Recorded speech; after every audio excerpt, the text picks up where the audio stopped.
We're going to make this quick. I'm very excited about this. Welcome back to Short Story Bingo, episode 4 of our stories.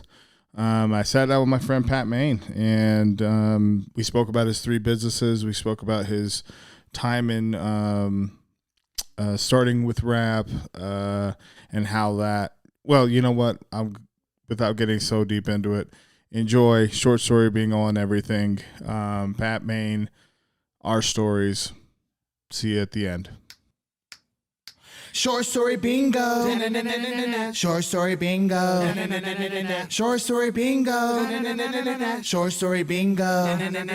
Sometimes they're funny and sometimes they're sad. Most of the time they're funny because I hate to be sad. Short story bingo. Short story bingo. Short story bingo. Short story bingo. But don't take my word for it. Spare fingers. Yes.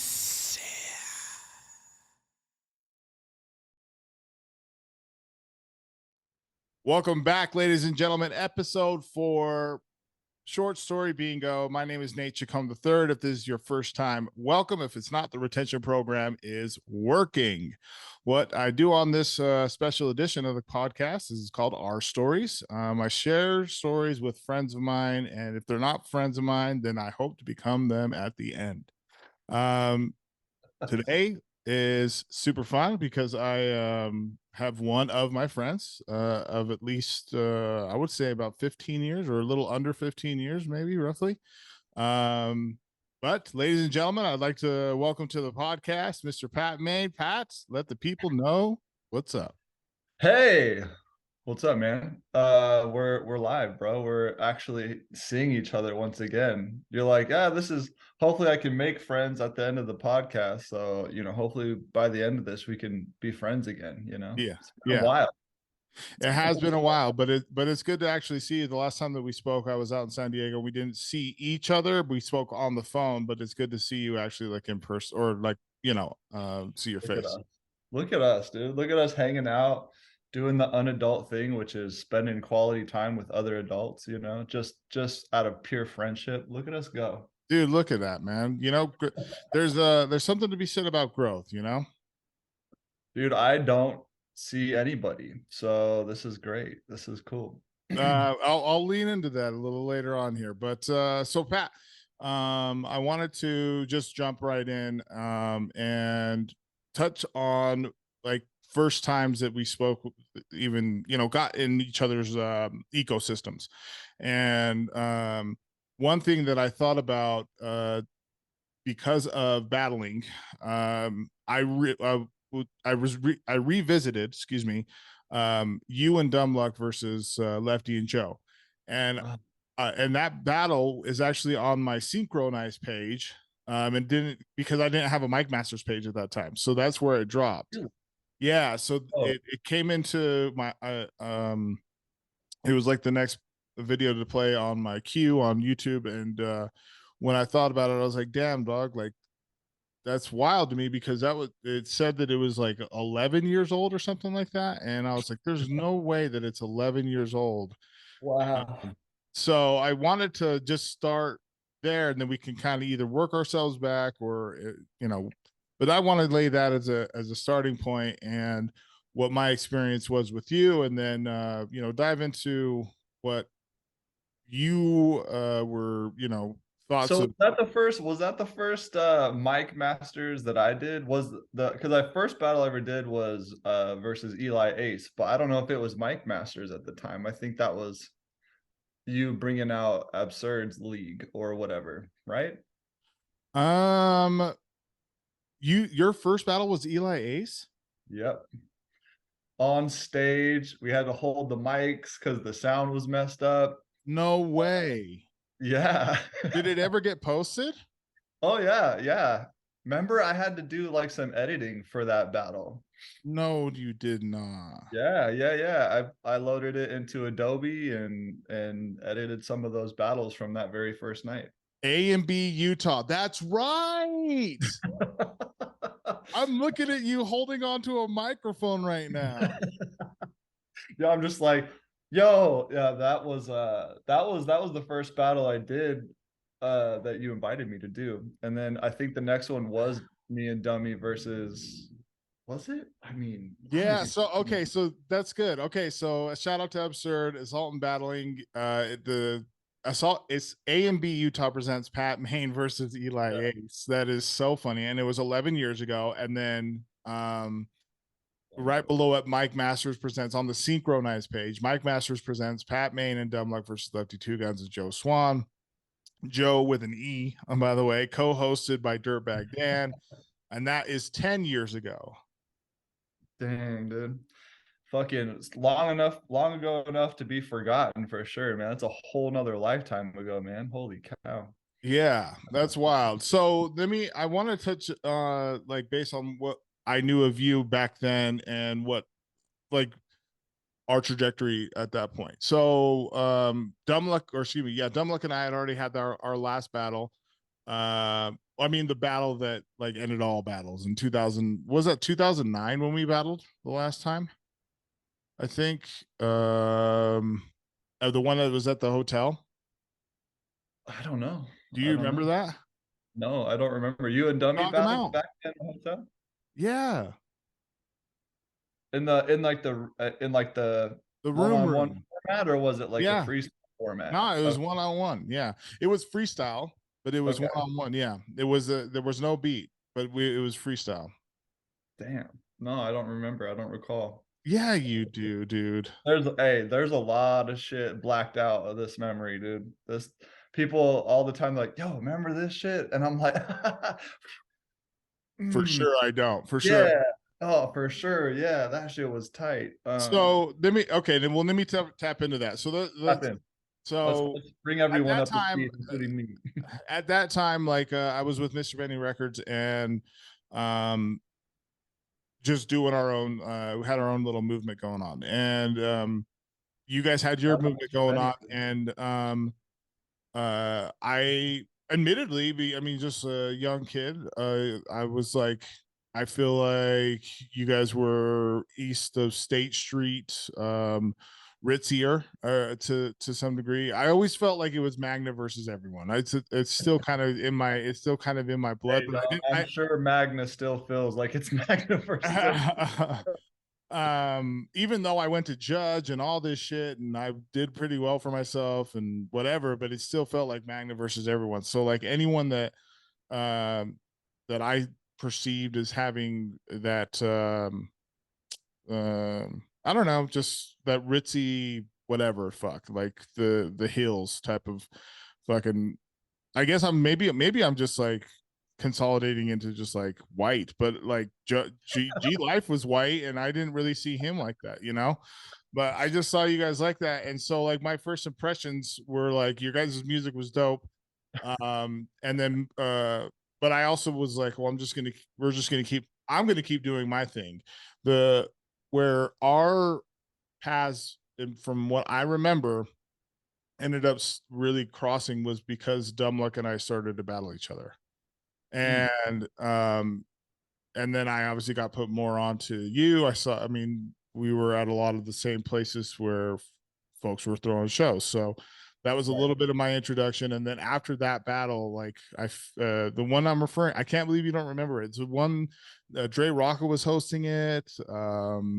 Yeah. Anyway, so It's like in my memory bank, but if you asked me to be like, hey man, what was the night like? I'd be like, I have no idea. all But good. So I mean, go it ahead. was intense. It was a fucking tense night. It was a tense night. It was like to, settle a lot of the shit. It was to settle the on the air battle that we had, that I won. And he said that he felt like he won. And so it was a lot of back and forth on fucking, I think it was even, was it MySpace that we were going back and forth on a little bit of? Um, anyway, so starting there is kind of where, after that battle is where I was like, okay, I mean, we essentially fought, and then him and and then I expanded my view about all you guys, and so that's kind of where that started for me. And I'll be honest, and maybe you might be able to help me out here. I don't know when you and I actually first met. Like met and like had a more in-depth conversation. Yo, I was just talking to fucking Nick Jones, and I was like, dude, if this motherfucker tries to ask me when we met, dude, I'm gonna have an answer for this guy. So you don't know either. You legit dropped that's the first question you asked me pretty much. No, I remember it was after the assault and battling. Um we were trying to figure out like what do we do to get this stuff, get the battles out. And Okay. something had fallen through. And I was like, dude, I can kind of get I can definitely do a little Adobe work, you know what I mean, Adobe Premiere work, and I can get the videos like edited, at least chopped up so we could put them online. Now I didn't know shit, but that was like the beginning of it. Like um you helped me get on the show with Eli Ace to battle Eli Ace, but it wasn't like we weren't like talking a Talking. whole bunch about it. It was like, oh, all right, yeah, make it happen, do. And then it was like kind of after that. It was like after that battle had occurred, like we kind of started talking more, and then something came up with that, and that was really when I think it started. Is when I had to edit some videos, and yeah, it Yeah. wasn't.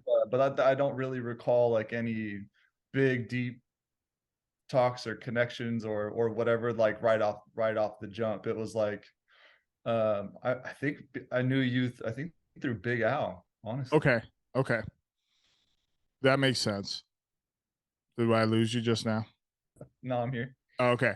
Yeah, Okay, so that then I mean that makes sense when you brought up the okay, you did the A and B Utah stuff. yeah. Well, at that time, help me understand what that, where you were at. I mean, we're talking 11 years ago, where you were at as an artist, why you even considered Mhm. battling. You know, with the trajectory that Mike Masters has taken in just the last 3 months, I think I find it relevant to let folks know out here a little bit more about that. That's fun. Yeah, I mean, I love that it's making a resurgence, by the way. It's like, oh, it's like there's a big part of me where I'm like, yes, Mike Masters is supposed to still be doing shit. So Let's go. that's pretty badass. I'm stoked that you got it back going. But back then I was like really just trying to be a rapper and be an artist and get paid for it and whatever. So we were doing a lot of touring at the time. So it was me, and the crew at the time was like me, Dumb Luck, Wise, handful of other people, and we were really like the ones that were getting out of state and trying to move around the country a bunch back then. um I'm not I know Dummy is about to go on tour now, and Zach Ivy, like they're still, and there's probably others I don't fucking know that are out there doing stuff now still, but that's kind of who was moving around at the time back then. And um Eli Ace and Dumb Luck battled on U92, I think. And it was freestyle versus clearly like premeditated at best. And Dummy lost that battle. And I was like, at the time, like you got to remember like the timeline of battle rap at the time. Like there was like everything was going from freestyle to like this written format, you know what I mean? And so there was still like the clash of, oh, that wasn't a freestyle. That wasn't off the top of the dome. Like that was like a real problem for some people still. And for me, I was like, fuck that. Dummy got set up. I was like in my feels about it when that happened. I was like, there's no way Eli Ace is better than Dummy like in a battle. At the time, I really respect Eli Ace, and I know he's off doing a lot of different shit right now, probably so far removed from battle rap. But at the time I was like, man, fuck that. and so Fuck this. and so I was like, all right, cool. And then when that came around, I can't remember who approached me or asked me to battle someone, and how the name Eli Ace got brought up, but I was like secretly remembering that, and I was like, yeah, fuck that, I'm getting that back for the homie, you know what I mean? Like that was like the idea. So coming into that battle, that was really all it was like, no, I need to make sure that we fucking smoke this dude, because that's just not gonna fly. And then I was gonna be the only battle I ever did, you know what I mean? Oh Like, wow. yeah, I was like, I'm just gonna do it because I have never done anything like that prior. I've done a few freestyle competition battles, like probably three max, you know what I Sure. mean? Big up. Mike Booth back in the day that put that on. But Oh wow. yeah, yeah. Yeah, I love Yeah. And then yeah, anyway, so that was the plan. The plan was to go in, beat Eli Ace, and then just not do it again because it wasn't a part of like what I was trying to do at the time. But dude. Go ahead, continue. I'll put a pin on what I'm about to say. Go ahead. but yeah, and that was really it, man. I uh fucking kind of got bit by the bug then as far as that's concerned. And then it was just such a strange thing. I think Assault and Battling came back out another time, and there was a battle out in West Valley after that. Yep. And I went and watched that, and I think I watched another one, and I just remember, oh man, Travis Vallejo being like, "Where's Pat Maine at these battles?" Like he had mentioned that, and I was like, "Oh man, maybe I'll do it again." I didn't realize that it was something where people were excited about what I did in that battle, because I don't know, I just was like, it felt like it was so foreign or whatever. So anyways, that's when I was like, yeah, let's see what else is going on. But like, man, at the time Mike Masters was just like such a cool thing going on, man. It was like really pulling different MCs out of the woodwork, right? And it was pulling them from like different places where you had people that were primarily just doing shows like myself, and like, and then you had people you haven't even heard of that they just kind of came up just to battle, i.e.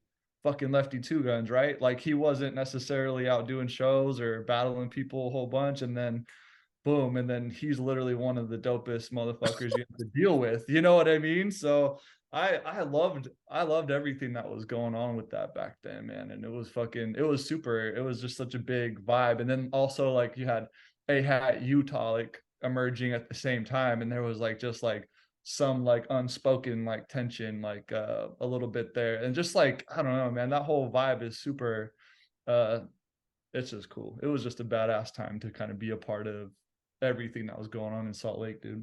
Yeah, I agree with you. I agree with you. There's a lot to tap in there, and I appreciate the shares. I think that there's multiple. I don't even know if I fucking answered your question, my guy. No, you did for sure. I mean, because what the pin that I was gonna talk about is I remember I remember you saying like that was going to be your only battle or something to that effect. I just that when you said it triggered something in me like, oh, I remember that you weren't going to battle again.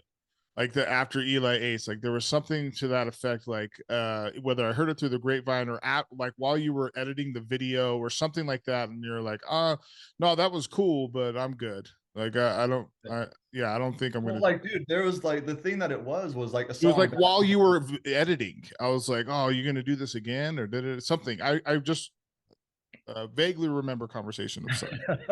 Yeah, bro, we're gonna have so much vague memories just pop Just up. at the beginning. Just at the beginning. All of the memories are vague as fuck because it was so long ago, man. There were so many. Another thing too is at the time, that's when the big battle league at the time that was kind of a little bit on the downfall was grind time. You know what I mean? And it was like mildly peaking at the time, you know what I mean? And maybe like here, maybe coming down, right? So we were like, yo, this is an opportunity for everyone in Salt Lake and for exposure and for people to see like the real talent that's out here, and like to create a branch of that, but here, you know what I mean? And that was what inspired me to do it. Was I felt a little bit of obligation into the scene at the time, like because it was like, okay, this is the first one, and it's like it felt like a big thing, you know what I mean? It felt like, oh, this is that thing that opens up the door for all the other things. Do you know what I mean? Like that's how that first event felt like. It felt like if you do this and everyone does well here, we're gonna fucking be doing something on a different level after that. It felt like that was the door to the next level a little bit. And it really was in a way. I was gonna say it really was in a way. Yeah. So and that's why I did it, because at the time I was literally in Oklahoma City when I don't know if it was me, you directly, or who I was talking to, but it was like, hey, you want to battle Eli Ace? Like, this is what's going on. And I was like, at first I was like, can I even do that? I don't even know if I know how to do that. But then I was like, let's do it. Let's do it. I figured I've been rapping and writing and being on stages, and I'm like, the only thing I got to do is target it toward a specific person. I know how to write punchlines. All right, let's do it, you know? And so, but it wasn't, it was for two reasons. It was like, I really wanted to be a part of what that was, you know what I mean? As a fan of Grind Time and as what it felt like, as far as like what the event felt like it meant for the city. I wanted to be a part of it, you know what I mean? And then, also getting Eli Ace back. that was And then also, that was just the competitive part. That was totally part of it. So that yeah, that was what it was. And then I was like, yeah, whatever. If I do it again ever, I don't even care. right. Wasn't even like a big thing for me. Because at the Yeah. time I was like, damn, that was ass, bro. That was I felt cheeks, like, dude. yeah, I was like, fuck that. I'm terrible at this shit. It was fun. And I'm glad that it went the way that it went. But at the time I remember thinking like, damn, that is a different thing. That is a very different thing up there. It's different when you get up there, isn't it? Oh yeah, for sure. I mean, Yeah. I kind of felt like it was going to be from the beginning. I was like, oh, this is different. As soon as you start trying to prepare and you start trying to think, you start trying to like imagine yourself up there, and then you start like imagining your opponent in your face a little bit. Like as soon as you kind of start putting yourself all there, you're like, oh, this is way different. It's so different. It's so different, dude. It's so different.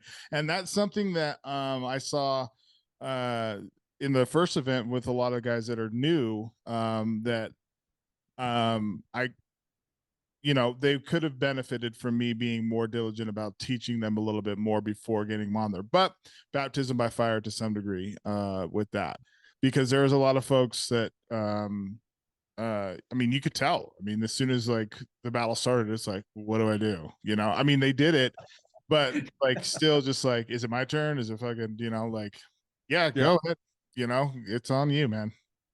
And I saw that with like my opponent and just a bunch. And you know, uh that's fine. That's gonna happen. And I was thinking about this, doing workshops and helping guys out to be able to um even just self-promotion, because I was just looking at like what I promoted just with, and this is an experiment that I just did. I'm going to circle back to what we were talking about, but um I like tangents. And so just a little experiment that I did with all these interviews, I put them all out on the same day, and with no marketing effort as far as like letting folks know that they were going to come out on the same day. And I've let all my folks know to go comment, watch, and and mine has the most views. Um, and I know why, because I know what type of marketing I'm doing, and I want to be able to. I'm going to teach. I want to teach that to all these guys too. Like, hey, there's other ways for you to start engaging and getting your fans behind you, so that they can start seeing what this means for you and how much it means, and also to be involved and to see it, because this is a cool interview. I mean, this is free content for you essentially. Right. I mean, I'm obviously putting in the work. I love it. This is a labor of love. So I'm not going to ever talk about like, oh, well, you should be thankful. That's not, I would never do that. This is a labor of love. And I think that it's important for me to be able to give a workshop on like how to maximize that. Yeah, man. I mean, when you're in it though, like it's I mean, it is a labor of love, but like at the same time, like people should feel grateful for sure. I mean, like if you're going out there, you put in the content together, you're coming up with the idea, like maybe people feel like they're getting dragged into it a little bit, and they're like, oh well, I'm uncomfortable. This is uncomfortable. Marketing yourself as an artist is a fucking uncomfortable thing for It sure. is. Yeah. Like you have to be like all of that, all of the insecurities fucking are there. They're live for sure. Because you're not like marketing just some product. You're not like, hey, I fucking made this I made this electric car, and like that, you're selling something else. It's like yourself. It's all personal. So people get on people have a tough time doing that online. You know And what I there's mean? a way to navigate that. The people have a tough time marketing themselves online. So when somebody else is willing to like do something and you aren't gonna pull your own marketing ideas up, maybe they should be a little maybe they should be grateful, and there should be some gratitude. I know that you're not doing it for that, you know what I mean? You're not having that attitude, but I feel I like see that's what you're what saying. people should see, though. You know what I mean? Yeah, I understand what you're saying. I think I do think it would be beneficial for me to be like, hey, just to give some tips about like these are these are look, this is how I'm sending you this off. I mean, I'm sending off messages to like all the last 8 people that I've spoke to in the last 8 weeks on Instagram. I've gone through messages. Hey, check this out. This is da da da da. Sending text message to the last people I've spoke to in the last 30 days on my text message, like, and not, Right. you don't have to, these are all tactics I've used for my job just as a salesman, and I've done pretty fucking good in sales. So, Yeah. it's just like stuff like that to be able to help, I think would be cool. I think it would be very fun to do something like that. Not only fun, but just informative and just like, yo, you want to engage your fans more, things like that. This is just a small piece. I'm not doing it super awesome right now, but with Mike Masters, for whatever reason, man, I fucking love it so much that I just want everyone to fucking see it, and it's because of that energy and that excitement that people are like, damn, people gravitate to shit like that. I do. Like if someone's super excited about something, I'm like, okay, well, what are you excited about? You can go to the same bakery all the time and have like those fans or your regulars, but like if you see some bakery that's blowing up and you're like, damn, and it's because not just because of like hokey marketing, but because like we for sure have the best fucking bread. That would be wild for me to hear like something like that, like it comes across on my Instagram ads. I'm like, yo, what the fuck? Let me go check their bread out, yo. Like that would be like Bakery's like, hey, listen, dude, I know you fucking drive by a lot of bakeries, but we have the best fucking bread, dude. I would fucking stop for sure, dude, I would dude. for like, hey, I've stop never scrolling. heard a fucking bakery talk so wild, bro. What the Yeah, fuck? Let's have some of that, dude. What you got? Rye bread? stop scrolling. Stop scrolling right fucking now. Stop. And here's why. I don't want you to keep wondering why the fuck. Bars. Yeah, I don't want you to keep wondering why your bread sucks. We Hey, have the best fucking bread in Utah, and I'm willing to put my brand on the line for it. If you don't like the first loaf, you get the second loaf for free because you're gonna try it again. dog, people are out there selling bread, and we as artists can't even sell ourselves, bro. We got to learn something, I'm bro. We gotta saying. I'm saying. So, but okay, so let's tail back a little bit. So that's why you did it, okay, and then kind of got bit by the bug and so on and so forth. I do want to tap in before I go into what has been transpiring. I mean, from what I've seen of your life in the last like 5 years, even. Mhm.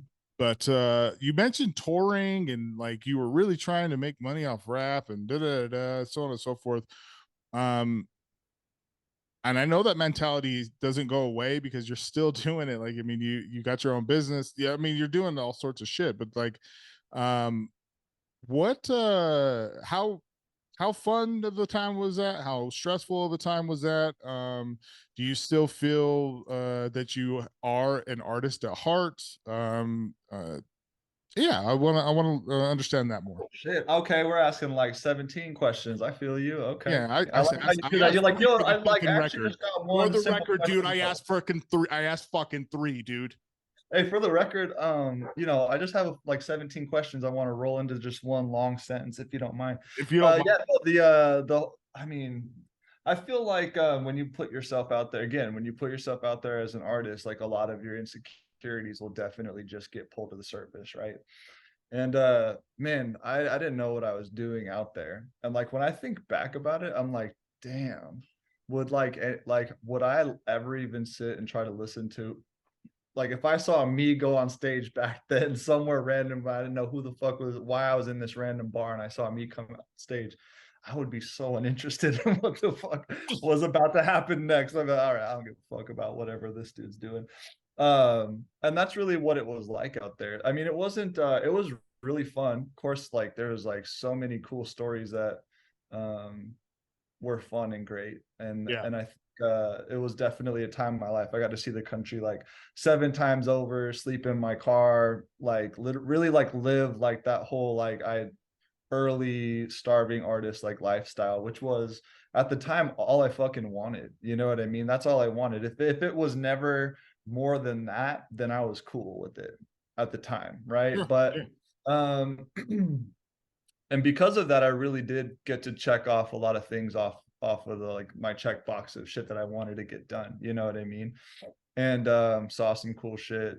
But the other side of the coin was too is like the first year of touring, I was literally gone 9 months out of that year, wow, and the second year was like 7 months, and then the next one was like 4. You know what I mean? And so in that third year, though, like it was like when does momentum carry me to be able to make this something that's paying my bills? You know what I mean? Like when does like the at least not even a payoff, like when does like the work transfer into just a living? You know what I mean? So I had already like burnt myself out like super hard before I had even gotten to a point where I was like, oh yeah, I'm making a living. You know what I mean? Like by the time I started seeing some money, I was already just like I had, already fucked up my relationships with like girls that you know what I mean? I already fucked up relationships with friends because it was music and then everything else. You know what I mean? And I was super transparent about that with everyone. And and some people didn't understand what that meant. Other people did. And that was like some of the conflict that I ran into was like there's other parts of life that maybe I want to nurture and see what that shit does for me. You know what I mean? And so yeah. like a healthy relationship. You know what I mean? Because guaranteed the girlfriends I had back in the day, I did not give them reason to feel secure in a relationship with me at that time, for sure, and that was just being young, being motivated and driven for one thing. And so anyways, at the time of me getting fucking super like fuck this, I'm done with this shit, I also started being like, cool, well, what else do I want to do, and where do I want to like what kind of person do I want to be now? Like I wanted to explore what a healthy relationship was and see what that was like, and I knew I wasn't talented enough in a way to juggle all of those things. I see a lot of people that I came up with at the time that was on the circuit, like they are still out doing it, and they're married, got some kids, and they're still out doing it, and they found the balance, and I'm like, that's fucking cool. You know what I mean? Yeah. And so I guess how I started off were like, when you put yourself out there, all your insecurities kind of show. Also, like, do you really want it starts to show. Like how bad do you like really want this? You know what I mean? Is this really you? And got to kind of learn that I don't think being a career musician was like really me. It wasn't like me. You know what I mean? So, I mean, I'm happy about it though. I'm so stoked. It was tough. It was a hard pill to swallow when I decided, no, it's not for me. And like I tried to walk away from it. Like I wouldn't even like I'd sit down and try to write just to be an artist under the fucking, a closet artist, you know what I mean? But it was just like the motivation wasn't there, the pain, the hurt of like feeling like I gave up and didn't reach the pinnacle or see what I was trying to do. Um, Bro, I didn't write for a while, like a couple of years. Like every time I try to write, it was just like, I don't even fucking want to deal with this shit. You know what I mean? Because I was like, where does this go? Where does this go? I'm not about to go fucking put another 12 grand into an album and videos and whatever. And like, so where is this shit even gonna go? You know what I mean? I was like super bitter like that. And that's how it ended up. But I mean, it's a blessing in disguise, you know what I mean? Like I mean, uh for we'll sure. continue. Go ahead. No, go ahead. Oh, I think what I heard is a lot of that is like drive and motivation. And when anybody loses that, um, that energy doesn't like just go away. It has to be channeled somewhere else. And it sounds like you channeled it to being just being more exploratory to who you are as a person and Yeah, being it's like, what's next, dude? What the fuck yeah, do I even do next? Like when you hang your hat on something that's your identity and then like uh quite feel, literally, almost quite literally. You're yeah, like yeah, feel my like ego. This is yeah. yeah, so like So my wife, she was like a pro-am snowboarder, and she physically injured her hip, which took her away from her passion. You know what I mean? Around the same time I was dealing with all this stuff, I had like spiritually injured myself. You know what I mean? Like that's how I felt. And I was unable to go back to it. You know what I mean? So it was like we were like I felt like kind of stripped away from it in a way, even though it was like from the outside, it looks like it was my decision. It was me wilting to uh just being burnt out from it and not trying to kind of push through, even though I'd pushed through a few times in the darkness by myself. You know what I mean? And then come to the other side and still be like, yeah, just not there. It's just not there. All right, well, I guess I'm gonna walk away. But Whoa. yeah, like when you're super motivated and you're super like driven and like that's what you've created your whole Set up identity. tours. That's what you just did. You know, you with probably without even thinking about it. You're just like, no, this we need to do this. We need to do that. Right. Yeah. It's like, oh, this is what you're supposed to do next, right? Yeah, yeah, that's what you do next. Yeah, people tour. If you do music, people tour. Oh yeah, okay, cool. How do we do that? Well, we figure it out. And then that's pretty much how everything went. It's like, oh, we didn't make music videos. Oh, YouTube's popping. Like that's a place to be. Okay, cool. I guess we start doing that too, you know? And yeah, man. But I That's mean, kind of what you do, right? Like if you're into something, you just do it. yeah. Did you? I mean, you said that something that really I mean drives this next point is that oh, that's what you're supposed to be doing now. Okay, let's do that. Oh, that's what you're. So would you say that you were and I think this is very common amongst successful people is that like were you like looking at folks that were already successful and doing it and like, oh well, what the fuck did they do? Then let's just do that Yeah. Oh, for sure. rather than just like trying to for real create your own like own lane. I mean, look, the lane's already been paved. We can go off on a couple different parts, but this is what you're supposed to do. I mean, everyone's doing it. Oh yeah. I wish I was fucking unique enough to pave my own way. You know what I mean? Like fuck. I like, you know, you look at a lot of the people that I mean, draw what I mean more mean is like drawing inspiration, I guess. So like for me, like no, I know what you mean. I know yeah, what yeah. you mean. Okay, okay, I know okay. what you mean. I'm just saying, like, I wish, you know, that'd been sick if like what I did was unique, but it wasn't. It was completely like just like when I started making rap music in the beginning, it was like, who was I inspired by? Like, I'm inspired by this. Well, I want to write a song like that. You know what I mean? Like, remember when you first started, how you just sounded exactly like the song you were just listening to for the last 6 weeks? You know So what I mean? Like, yep. how you had to try to like start figuring out your own sound, but it took years and years and years of you just like imitating. You know what I mean? Not even trying to imitate. Like, that's just all you fucking knew. And so you just sounded like your inspiration. That's what I was doing with like the career side of it too. It's like, okay, cool. How did these guys start? Oh, you just bought a van. Okay, cool. So like Greaves, he bought a van and then he knew a couple of hip hop artists that had been touring and he had been throwing shows in his hometown and booking them in his hometown. And then he bought a van and then said, hey, can I come on tour with you? You can use my van and I'll drive. And that's how he made himself valuable in that sense, so that he could get around the country or something. I think that was the story about him at the time, and I was like, boom, easy, cool. I'll get a fucking van.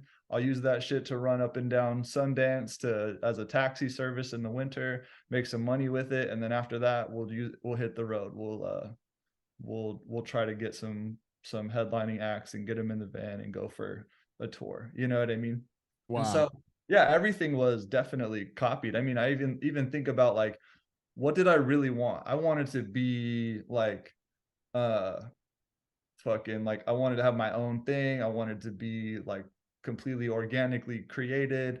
And who is that? That's every underground hip hop artist story fucking known to man, where they're like, I did this shit with no help by myself. You know what I mean? You talk about like rhyme sayers, like back in the day, like they were like, or living legends or hieroglyphics. You know what I mean? Like that's what the motivation was to be like an independent hip hop artist, create your own independent hip hop empire. And like that was like the motivation, but that wasn't my story. It was other people's story that was influencing me.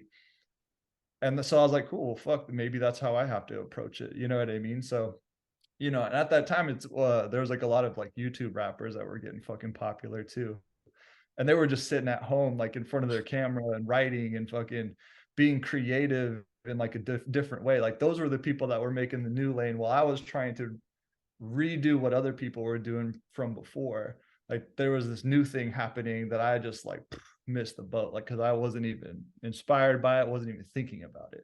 Flew out right from underneath me. You know what I mean? Being a content creator also isn't really my steez, but that was one of the things that was unique that was going on at the time. You know what I mean? Mm-hmm.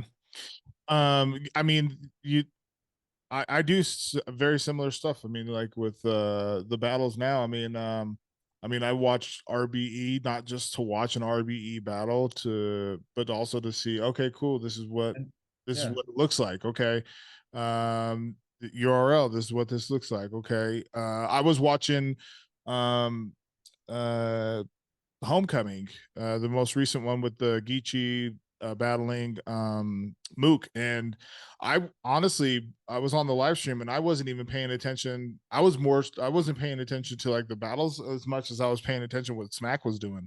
Like I was right. like, okay, cool. Like that's what a stage, okay.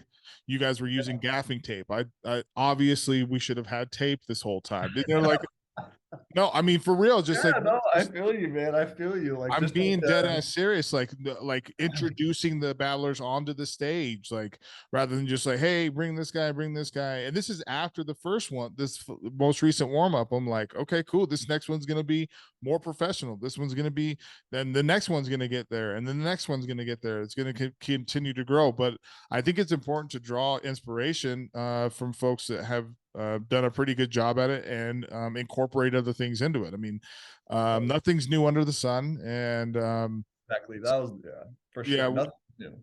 and I think that people get it a little fucked up when um, they do try to create their own line and then end up breaking their own heart because they're like, oh well, they didn't get it. No, it's not it. Well, first off, we might not have got it. Let's do that, but also, um, you just made it so hard on yourself to try to create this lane that you ran out of steam too, like way too early. You should have just like stayed on this, just stay on the highway with us for a bit, and then you could take exits off and then fucking refuel, recharge, do your own thing over here, whatever, fucking, and then Right. get back on the highway with your new car. Get back on the highway with your new car, and then just but I guess the point that I'm making is what I just said, but like that's why I asked you, or that's why I'm saying that it seems like that fire doesn't go away; it just gets channeled into a new lane. Right. Yeah. Um, yeah, for sure. For do sure. you ever? I mean, we spoke briefly before we started this, and um, what's artist creation look like for you? Do you feel like you not outside of being a career anything?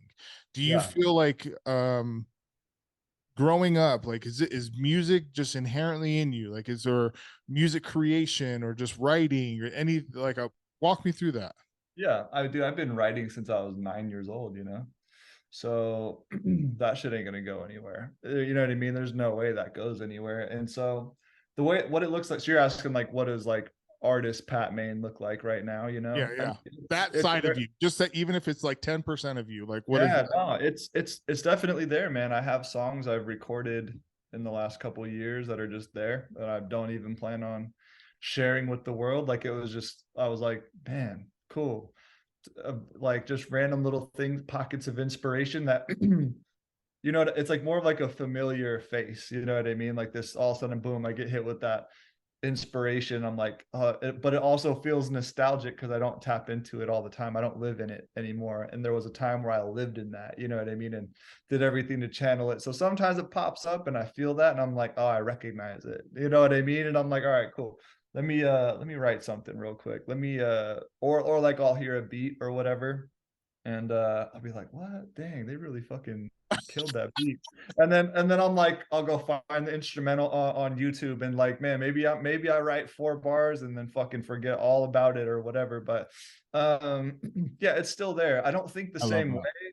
The thing that is different is I used to think of like really introspective song concepts like from like the like thinking about like a storyline or like okay here's how I want to or like I'll think of a cool song title and I'm like how do I reverse engineer this song title to be like a story. So I start here, I end here, and I end here, and it ties in like the song title, and it kind of leads somebody down this road. I used to think of concepts like that. I don't really think conceptually like that. It's all very much like segmented thought where I'll hear something, or maybe I'll think of a bar, or I'll get like some inspiration off of some piece of music, and then like it creates a bar, and I just like will think of whatever rhymes with that bar, and I'll try to create bars out of that. It's very much so how my approach to like battle rap was, for sure.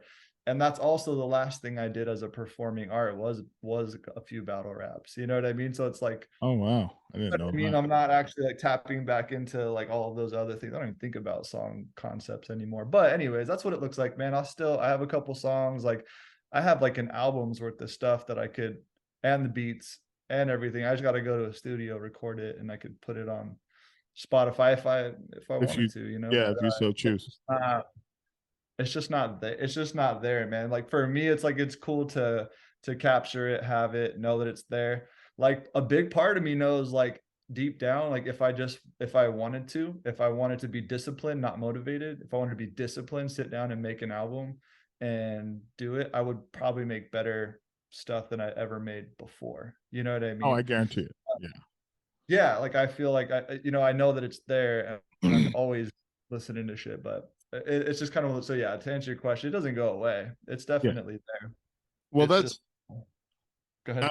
and I don't expect it to. But sometimes you talk to people and it completely does go away. Like I don't even think about it. I don't fucking da, da, da, and it seems like it's more like a willpower thing to try If to. you would have asked me at a certain time, like I would have told you that. You know what I mean? It definitely made a resurgence, like for me, like in 20, you know what I mean? Like right around that time, like maybe end of 2019, it made a little, all of a sudden I was like inspired out of nowhere. I'd been like not giving a fuck since like 2015.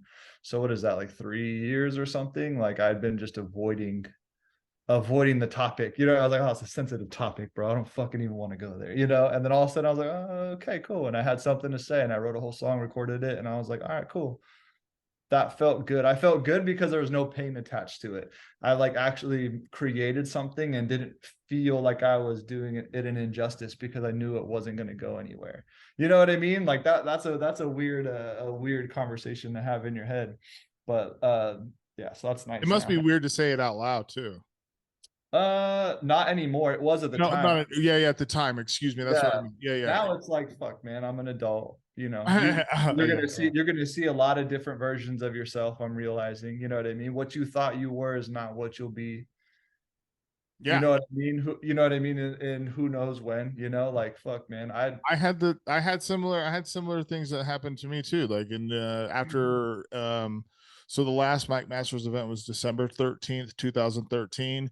And after that, I just stopped doing music, obviously stopped doing Mike Masters and went pretty mute about stuff like that until 2016. And so like during that time I was just like I have no motivation for this. Like I feel like this is it. Like I did enough and I didn't do enough also. Like I didn't reach what I thought I was going to reach. I let the whole A hat thing get to me. And I didn't network in the same in the same way that I was networking with everyone. And I don't know. I mean, there was some miscommunication. I will say that, like, from both sides. I mean, I know that, and Nick may not ever um, say anything about it. And I don't care for him to now, but at the time, it was not exactly. I wanted to help. Also, I wanted to help him, and then also like still do what we were doing, and then I mean, I obviously had a bigger platform, so I wanted to be a part of that too, to some degree. Like, oh shit, I'll get on your cards too, But it's just there was a lot of miscommunication, and I think that could have been handled better, but it didn't, and so it happened the way it happened, and now it like is. But think of it this way. Like imagine if you could have just removed yourself from it when you're being so immersed in it then. You know what I mean? We had two like one league coming from out of town, coming into town in a place that, and then one league that is like, grassroots from the town. You know what I mean? And like like if you could just remove yourself from being like the head of that for a minute and seeing what that actually was, being like, that's actually fucking cool. Yeah. Having this like this perceived like out of Well, towner versus like the hometown people, and like that's how it felt. And it's like just like that wow. feeling and that vibe, just keeping that going, almost like a WCW versus WWF back in the day. Remember that shit? You know what I Yeah. mean? Or like when you have these two big like conglomerates, like when there's some competition, that's what makes it even more intriguing. You know what I mean? And like, and how those things, like there are so many questions. It's like, oh, so I mean, is, you know, Emerson battled on Mountain West Showdown, you know what I mean? And then ended up on doing some AHAT stuff and then whatever. And it's like, okay, cool. Is he like gonna go back to, you know what I mean, to that, like go back to the roots or whatever? Like these could have been conversations that people probably thought and had at the time. They're like, oh damn, he's doing AHAT now. Like, what does that mean? Does that mean something from the outside looking in? But like when you're in it, you're kind of like, it could be exhausting if you're just like stuck in it. But if you could have removed yourself and see what it is now back then, and like been like, oh, this is a cool angle. This is like a sick plot almost. You know what I mean? Like, 100%. Yeah. So, and I was yeah, also young, man. I was 26. I didn't, man. I, right. Yeah, it's hard. It's hard to get out of your own yeah, it ego. was, I was out of my, I was getting in my own way. I was still growing. I was still evolving. And, 26 is a baby, dude. yeah, I was still growing. And, uh, I'm much more grateful for this opportunity to come back now. And I feel much more in line with the end goal and the intent of what Mike Masters is. And if a corporate entity, like if URL came here, dude, I fucking would help out with everything, and also like Right. pitch everyone to them. And I don't know, I obviously want to be a part of it as much as possible, so I'll be like, they don't know me from anything. The point that I'm making is that like just more open to conversation and to shit like that. But Yeah. happy You're a more mature you're Gabino Grimes these days, bro. You ain't Synchronize anymore. You're a nah, different guy. man. You got a different perspective, man. You know, you've been there, seen that. You saw what it was back then, and you saw like the problems, and you saw where the ego got in the way, and you saw like kind of what that robbed you of and robbed the city Oh, of in a man. way. And like now you're like, all right, you know what? Now I know it's not for me. I know it's for everybody. It's for Yeah, everything.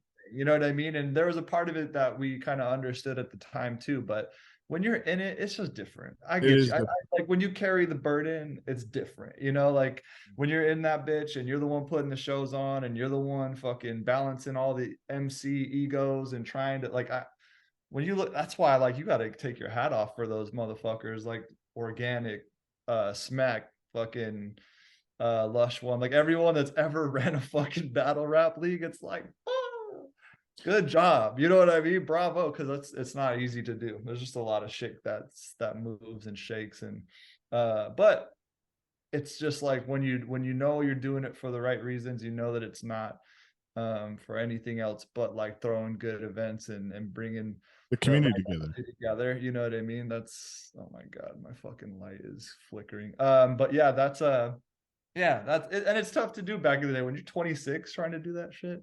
Whew, it's a big task for sure. I felt like I was doing pretty good, and then but I also was struggling with you know, my own, you know, I was drinking a lot. Shit, man. Yeah, I mean, yeah. yeah, just self-medicating super hard. It was not good. And Get people getting out of their own way is the fucking toughest thing to do. yeah, You know what I mean? yeah, Like if you could just get out of your own fucking way, you would have been a millionaire a long time ago. You know dog, what I mean? But exactly, like yeah, it ain't like that. That ain't life. You know what I mean? You got to figure out how to get out of your own way. You know what I mean? You gotta hit those rock bottoms. You gotta hit those fucking bumps in the road and do it. And yeah. that's, I mean, shit, bro. Like think about all the shit that you were doing at that time. Even dealing with that, you know what I mean? Like the That's fact what that I'm saying. bringing people in, bringing Dirtbag Dan in to host a battle was so fucking cool. I was like, this fucking Dirtbag Dan, how the fuck did this happen? You know what I mean? I still don't even know. I don't even want to know. I just wanted to be magical like it was then. Yeah. Yeah, I was like, that's so fucking cool. Dirtbag Dan is hosting my battle right now. How crazy is this shit? How wild is that right now? How wild is that right now? Yeah, yeah, it was cool. Um, Well, and so, yeah, I just to, what were you gonna say? had a little sidebar I was gonna say Okay, too. good. There was even a fucking time when y'all were about to throw me to the wolves. Like you were talking about how, yo, what do you think about battling Immaculate? And I was like, do you remember this conversation, dude? Yes, dude. I was like sitting there thinking, like, I was like, bro, there is no way I win that battle. Yeah, what are you talking about? What the fuck are you talking about? I was like, no, I really appreciate what you're doing for the city, Synchro, but like, you want me to fucking battle who? I'm Like, sorry. Who the fuck did you just say? Who the fuck did you? I battled 5 times. That man Right. has Yeah. Bro, I oh, there was battled Eli Ace. I was like, I battled Eli Ace, some dude in Oklahoma. Yeah, You know what I mean? Like, yeah, I was yeah. like, No, no, no. Yeah. my body count is small right now, bro. I appreciate you though. And like, it was like such a funny thing. I was like, do I, do I just do that and die? No, No, yeah, no. I don't know, but it like fizzled out. Luckily, I didn't have to make that decision. But that was like, when you presented that, I was like, oh fuck, that is I was on wild. the table. I'm telling you right now, it was on the table. It was on the table. I know. I Yeah. know. That was like I don't know what was going on with that event, but I feel like that was around in 2013. Like this was kind of Yep. like It was in when that I mean 2014 was I had it was supposed to be fucking it was crazy. yeah, it was supposed to be wild. After the playoffs were over, I was like, boom, Mountain West, next Mountain West. It was supposed to be crazy. And then it just turned into um uh a year of pseudo couch surfing and just trying to figure shit out and still working. So like it was wild. Like I wasn't homeless, but I was like I had money in my bank and I was like, what am I doing? Like this is not Yeah. even I have no We idea were what the fuck I'm doing, dude.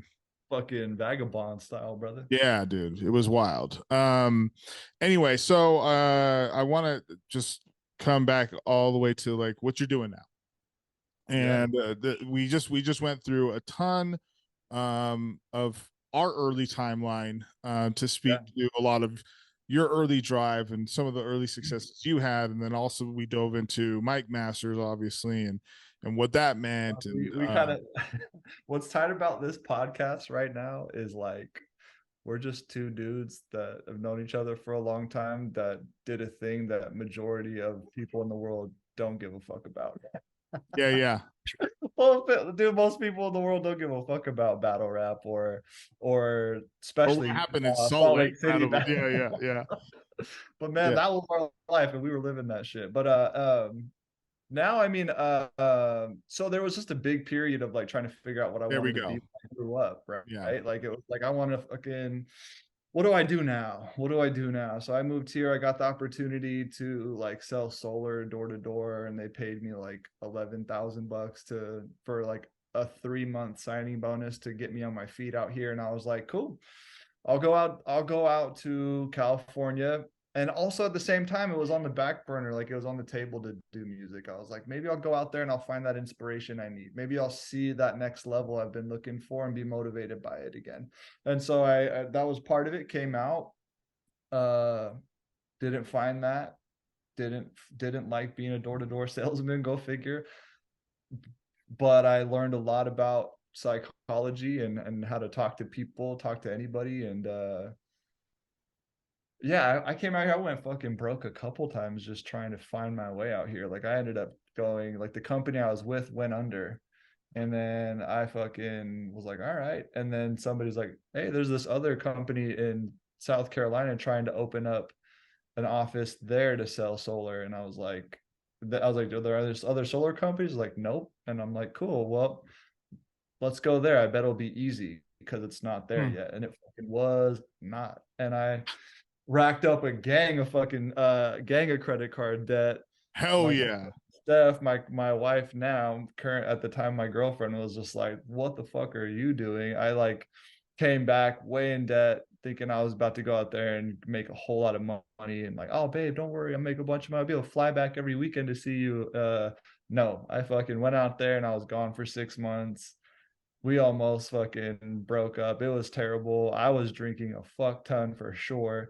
And then I come back and like it was like, you know, if you're in a relationship and you're like physically distant from your partner, like that shit wears in a very different way. You know what I mean? It wears on the relationship in a way that um you just can't explain. There's something about being in a relationship where you just got to be next to your partner. You know what I mean? And I was gone for that long. When I came back, it was like we were looking at each other and it was like, you're like a different person. And it was very strange. And I knew at that time that I had really fucked up. I was like, oh, I really fucked up actually.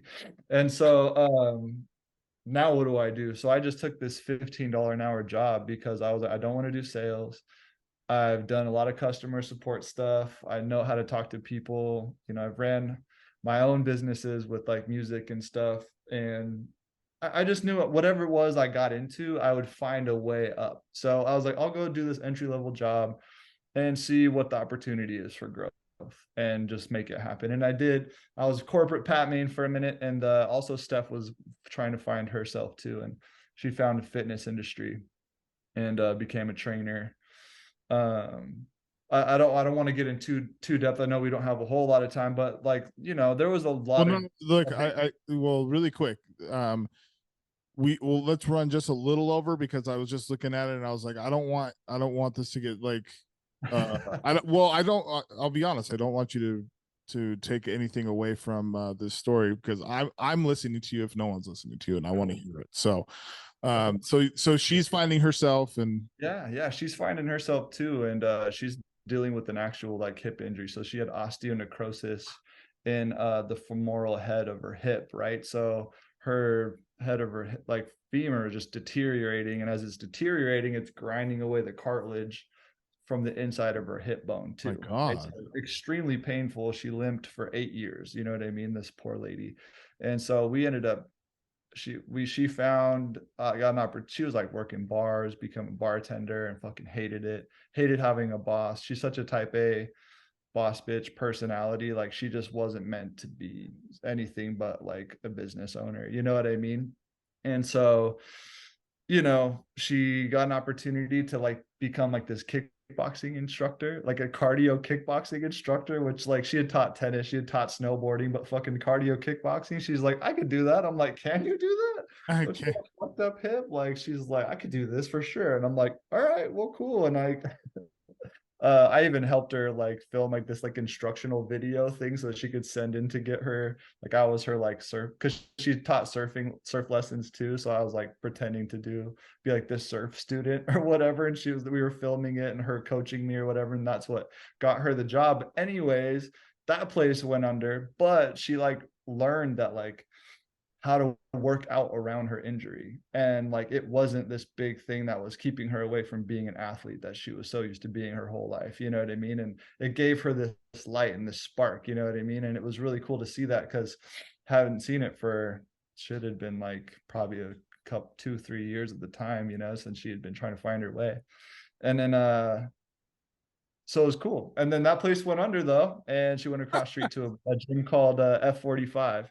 And F45 is like this like it's a franchise out of Australia, but it's like all over the place now. It's all over the country, different countries, fuck all over the whole world. And she went there, made friends. You know what I mean? She was having the toughest time making friends. So she built this new community of friends through this gym, became strong again, became like a coach there, started realizing becoming like the person with the most sales there, pretty much running the studio and to a degree, and like was like, we could do this. We could do one of these. We just got to make sure we can get a location that's in a place where people have a lot of money and people are already active and fit, and it's got to be near the ocean. And I was like, well, Bet. fucking let's do it. Yeah, bet. Because Yeah. I had told her, I was like, I don't fucking have an idea what I want to do. You don't either. First person to figure out what they want to do, the other person will just back the other person up 100%. And that's what we did. So we got a loan, and our parents helped us out with some, they gave us a loan as well. And then, and there were so many other people that were like, oh, we want to help. We want to do it too. Let us get in on it. And all these people wanted to get on it. And then as soon as it was time to do it, nobody was there. You know what I mean? Nobody was there except this SBA loan that we got qualified for, and Steph's parents were able to pull out their retirement fund to give us a loan, and we're just like, all right, well, let's fucking do it then. So we ended up doing it with the help, with the help of our dear friend Jesse, and those two girls were like the ones that really fucking spearheaded it and got that thing going, while I was corporate America Pat Maine. And so you're still doing that. Yeah. I was still trying to climb my way up the corporate ladder while being like a emotional support for Steph. You know what I mean? Yeah. She was out there like going, like every night we laid in bed, and like soon as it was time to go to sleep, like her mind's like, what the fuck are we doing? She was like, I had to talk her off the ledge every single night, you know what I mean, for like a long time, because it was like, what is happening? Are we really about to do this? And it was like that for a while. I was like, all right, cool, well, now I know what we're getting into as business owners. And it's a little bit more leveled off now, for like almost 4 years later, but that's how we got started. We opened F45 Encinitas, and then the next following year wanted to open up Encinitas in Oceanside, but that also coincided with the pandemic. So we literally went, our opening day was supposed to be like, for Oceanside was supposed to be April 2020, which is when all of California said nope and shut everything the fuck down, dude. It was terrible start on that one, but yeah, So that was great for us though, really. yeah, dude, that's okay. So what has been this ride like? We spoke about all this drive, this just from your end. I mean, it sounds like Steph is like in the driver's seat, and she didn't even need. I mean, she has her own car, bro. You just happen to be on the highway next to her. I mean, it doesn't. I was in the trunk, just like, babe, I hope saying, you're good. Like, yeah, I hope you're good up there, dude. Let me know if you need me to. right. I don't know, hold the steering wheel.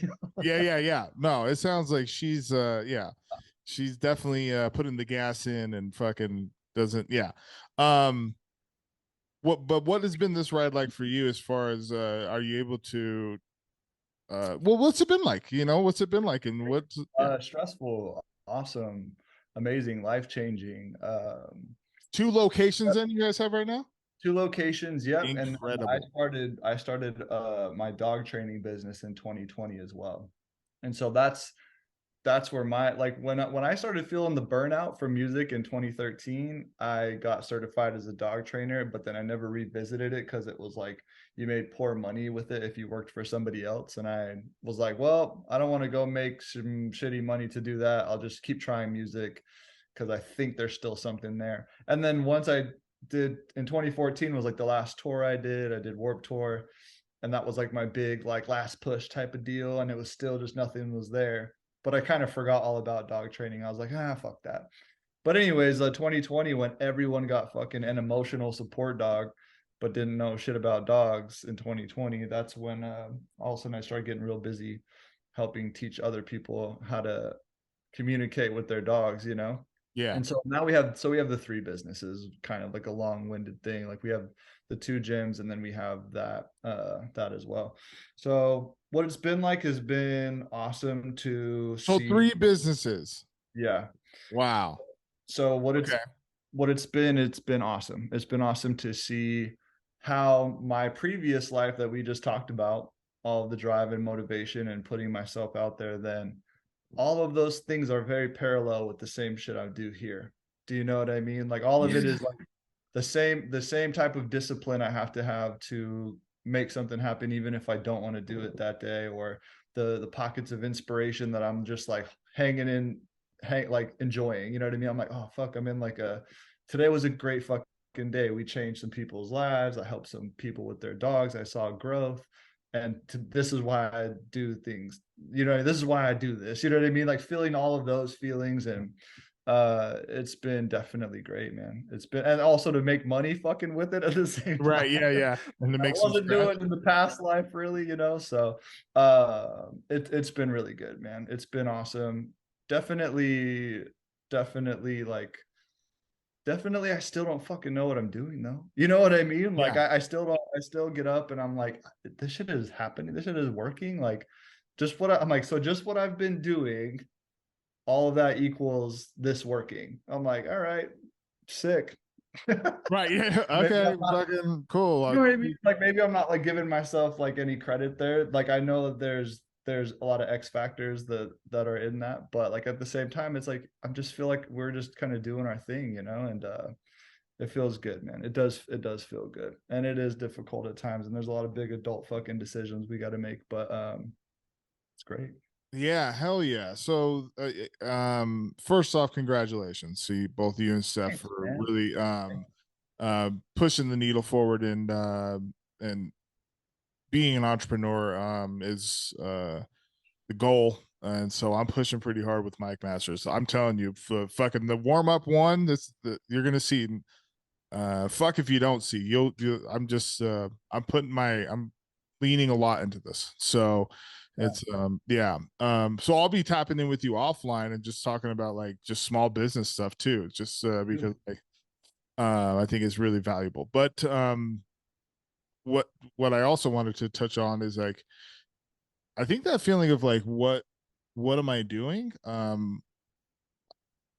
It I doesn't go away. Yeah, I don't know that that ever really goes away. I mean, I've heard even like Warren Buffett speak into stuff like even just like pockets of that of just like I feel like I'm doing the same thing I was doing when I was 22, and it's just like I'm just doing it in a different office, and it just happens to be working to some degree, you know. And so you're not alone there, even with these things that I'm doing with Mike Masters. Like I just it's wild to me that like Marv One's going to be here, Lotta Zay's going to be here. The way that that worked out, and I know what's going to come to fruition from that because of that network connection. Again, that's a parallel to me as a sales like just Yeah. in the realm Every business every realm. everything, every life you've ever lived fucking merges together and intertwines in some way. You know what I mean? Like you got, your social life, your work life, your hobby life, your love life. You got all of these lives, each life that you have is like a different person that you have to be, and you have to master that person. You have to get better at that person every time. And and you don't realize like how you're finally how you're sharp, what you're sharpening, like what you're discarding along the way. Like sometimes like you're learning a lesson and you're discarding the things that you don't need from that lesson and keeping the things that you did need from that lesson, just like left and right, to a point where all of a sudden now things are clicking and working out. You know what I mean? And you're like, okay, well, I didn't feel like I was doing. It's gradual. It's kind of like how you were talking about earlier, where it's like nothing under the sun is new. And like, like you just got to stay on the highway, learn by staying in between the lanes that other people are in too, and look around and see what people are doing. And you're going to maybe eventually see, that's the time when you get to see a different opening in a lane, in a different pocket, and you can kind of slide into that. It's not a whole like, oh fuck that construction hat on, bitch, I'm about to go build this road, build the car, and then drive on this fucking road. It's just not that way. So it's like it's so gradual, you know what I mean, that like you're like, oh, I still don't feel like I fucking know what I'm doing really, but I'm doing it. It's got to be gradual like that. You got to pay your dues until like all of a sudden you're just like, I'm paying dues that are way harder than I was paying fucking probably 10 years ago. Right now, you know what I mean? But it doesn't feel as heavy. You know what I mean? It doesn't feel as Because heavy. of a lot of that shit that you went through. I mean, Right. there's like Yeah. even I'm sure that like I know it's not I'm sure I know that your artistry and being breaking that um public speaking barrier has made you like I bet like a lot of your clients or like a lot of folks that attend your guys' establishments don't even know potentially that you did rap or like were an Oh, art. dude. Yeah, it's great. It's such a cool treat. Hold It's on, let me jump into that. Yeah, let me jump into that. Is and the reason why that shit doesn't matter if they do or not is because you are still slightly that same person. I mean, you are that same person, but it's like you the way that you talk, the way that you present yourself, the way that you make people feel comfortable, those are things that you do while you're on stage too. Like people Right. want to come to the stage because they're like, oh, this is comfort. I want to, not just comforting, but like I want to hear what he's got to say. So you've been given stages and microphones in the past, and now you have a stage and a microphone for something different, and people Right. still want to come and see that. So that's it, dog. It's amazing. It's just amazing. Thank you, man. Yeah, no, I would say so for sure. I think there's so many parallels. Like it's easy for me to like back at one point feel hurt by all of that stuff because I felt like I was like abandoning it or whatever I felt like, Mhm. you know. And then She never abandoned it. but it just everything that was good from that stayed with me and I just moved on, you know what I mean? And so for sure, there's definitely just the way to like create an energy of like that people all like, oh man, you're such an easily approachable guy, you know what I mean? I'm like, that's from trying to hustle myself as an artist a long time ago, like when it was hard to be approachable, when I was trying to be like, yo, I fucking rap. It's like, you rap? Like, Right. Yeah. are you sure that's what you do? Are you sure? We just went through a whole ass circuit. Don't try to tell me that you rap like so like at your job, at your not your job, your business now. You're like Are you sure that's what you do? yeah, you hear a beat come on, you start like slightly rapping, and someone's like, "Yo, man, that was probably tight." Have you ever thought about rapping? Nah, man. I Yeah, no, for sure though. that sounds like a movie, like at the end of the movie type of shit, and you're like, and then you like turn to the camera and you have that wink. You're like, nah, man. And then it's like leads into the next movie of you rapping again and shit. So stupid. All right, okay. Well, I'm done with that one.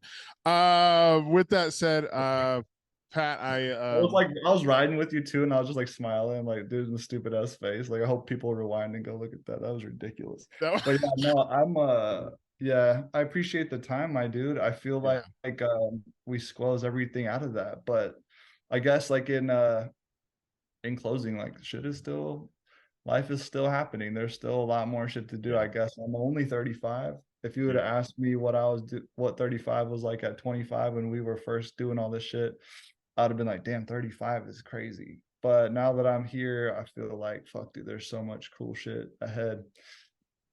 Just yeah. gotta stay on it and be open and keep saying yes and working for whatever happens after that. So I'm yeah, man, I'm stoked. I'm happy that you have something calling to you right now, brother. Like honestly, like that's what it is. You know what I mean? It's nothing, it's not like just this like thing where we're like, oh fuck, I gotta do that. It's like when stuff starts calling to you in life, you gotta listen to that shit and you gotta polish it a little bit and see, make it shiny and put some work in and see maybe what's there. You know what I mean? Like it's like why is Mike Masters calling to you after all this time? You know what I mean? Like why did all of a sudden out of nowhere Steph want to fucking become a kickboxing instructor? You know what I mean? Like why did I decide a long time ago to get certified as a dog trainer? Because it was just a thing that popped up and I listened to it and I was like, sure, I guess I'll try it out. And now like it's become this thing where it provides this fulfillment in my life that I'm so thankful for, Wow. you know what I mean? And so I'm glad you got something that's calling to you and I'm glad you're listening to it and keep doing that, man. I hope everyone I does that. appreciate that. Yeah, Yeah. that's a great way to part. And I think I wish that for anyone, man. When something is calling, just like you said, lean into it and continue to work on it because it doesn't feel like work. Like I said, like it's a labor of love. Like there's a lot. I After we're done here, I gotta It's a labor of love, but fuck all them MCs, bro. fuck It's all them time to MCs. cook, dude. It's time to Yeah. cook. Let's It's time to go. cook. It's time to cook. It's time to cook. No, so with that Pat, said, brother, I love you, man. I You're the love you man. too. It's You're the good to man too. chat. Let's And, let's talk soon.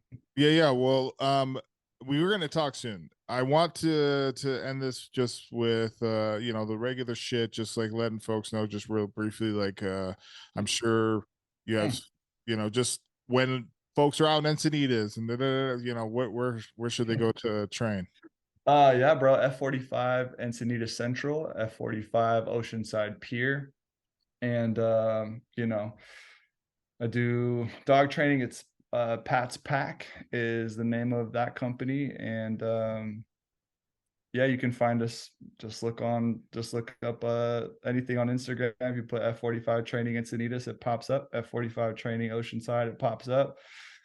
Pat's Pack, I pop up, bro. I'm out here. I'm still terrible as fuck at marketing myself. So I'm still the worst at it. So word whatever up. you look up and find, bro, I'm sorry. You already know what it is. Pat's Pack. Fucking. I just like pull up on like with the dog. I'm like, what up, dude? This is a dog right here. We just got done training. Fuck that fucking thing, dude. Like, yeah. Yo, what up? This is a dog. That's all you say. What up? This is a dog, dog. That's so funny that we just got done training. Throw it. Like, just like fucking shut the computer on my, it's a dog. That's so funny. That is so funny. And it just keeps going. How dumb is that? All right, brother. Well, thank you so much, man. You're welcome. I'll put everything inside the description. I appreciate it. Short Story Bingo episode 4, Our Stories with Pat Maine, my friend, dog trainer, F45 co-owner, and amazing artist at one time. Look at the dog there. Oh, I love that so much. But that's it, man. We're gonna be out after that. Talk to you soon, Pat. Love you, brother. Dun, dun, dun. Spare fingers. Cheers.